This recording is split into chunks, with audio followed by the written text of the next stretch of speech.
Agak lama juga tak buat video voice over kisah kebun Kak Ana. Pagi ni Kak Ana nak share, petang semalam lah Kak Ana bersihkan lah pasu yang Kak Ana tanam keledek ni. Kak Ana tanam sebenarnya untuk makan daun je, tak adalah sampai ni berhasrat untuk ada ubi keledek. Tapi dah nama rezekikan, Allah izinkan, Allah rezekikan. Sambil Kak Ana buang daun-daun kering, daun keledek tu, korek-korek tiba-tiba ternampaklah ada bucu ubi keledek. Kak Ana pun korek-korek lagi, dapat satu tu agak besar juga, yang pertama tu. Kemudian Kak Ana cubalah cari lagi dan ada pula yang kedua.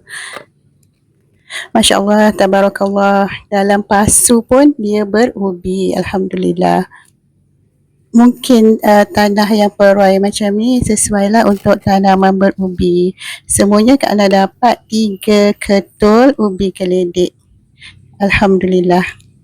Semangat Kak Ana untuk tanam lagi nanti dalam pasu macam ni, ubi keledek.